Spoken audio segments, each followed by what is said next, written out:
তারেক রহমানকে বলবো মির্জা ফখরুলকে অবসরে পাঠান।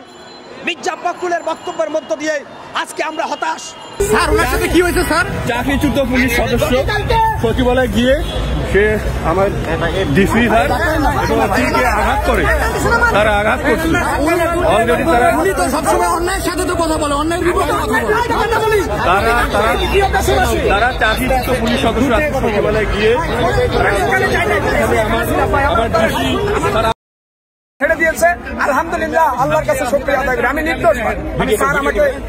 আমি স্যারকে ধন্যবাদ জানাই। স্যার আমার সাথে সুন্দর আচরণ করেছে। স্যার বলেছে এটা মিস্টেক। এই স্যারদের জন্য আমার স্যালুট। এই স্যাররা দেশের সম্পদ, জাতির সম্পদ। ইনশাআল্লাহ আমরা আগামী দিনে সত্যের পক্ষে আরো লড়াই করব। এই স্যারের জন্য আমার স্যালুট। এই স্যার আমাকে বলতে আমি অপরাধী নয়। আল্লাহ তুমি কবুল করো। ঠিক আছে, ঠিক আছে ভাই। বাংলাদেশ জাতীয়তাবাদী দল বিএনপির ভিতরে যেই সমস্ত কালসাপ ঢুকেছে ওদের মুখোশ এই জাতির কাছে উন্মোচন করব। আমি প্রথমে বিএনপির ভারপ্রাপ্ত চেয়ারম্যান তারেক রহমানের দৃষ্টি আকর্ষণ করে বলবো, বাংলাদেশ জাতীয়তাবাদী দল বিএনপির স্থায়ী কমিটিতে সামনের কাতারে বসা কিছু নেতা আছে, এরা নেতা না, এরা কালসাপ। আজকে বিএনপির এক বড় নেতা, সিনিয়র নেতা বলতেছে যে কোরআনে নাকি রাজনীতি নাই। এটা ওই আওয়ামী লীগের লুকার তলা ছিদ্র করছে ওবায়দুল কাদের, আর ওই বিএনপির দানের শীষের উপরে এখন শিলাবৃষ্টি নিক্ষেপ করতেছে মির্জা ফখরুল ইসলাম আলমগীর। এই মির্জা ফখরুল ইসলাম আলমগীর সাহেব কোন সাহসে বলেছিলেন যে কোরআনে রাজনীতি নাই? আরে আলমগীর সাহেব, মির্জা ফখরুল, আপনি কলেজের প্রফেসর হতে পারেন, আপনি বড় বড় ডিগ্রি নিতে পারেন, কিন্তু আল্লাহর কোরআনের কাছে আপনি সদ্য একটা নবজাতক বাচ্চা। কথা বলতে ফখরুল সাহেব হিসাব করে বলবেন।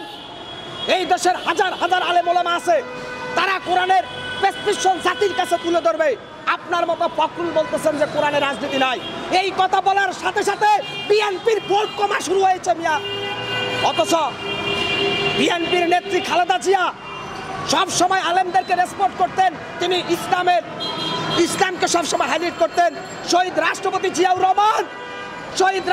জিয়াউর রহমান ছিলেন মুসলমানের অহংকার। অর্থাৎ বাংলাদেশ জাতীয়তাবাদী দল বিএনপির শুরু হয়েছে বিসমিল্লাহ দিয়ে, আর বিএনপির শেষ হয় ইনশাআল্লাহ দিয়ে। বিএনপি হচ্ছে কট্টরপন্থী ডানপন্থী ইসলামিক দল, বাংলাদেশ জাতীয়তাবাদী দল বিএনপি।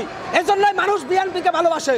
সেই বিএনপির দায়িত্বে মির্জা ফখরুল ইসলাম আলমগীর থেকে শুরু করে রুহুল কবির রিজভী, এদের বয়স হয়েছে।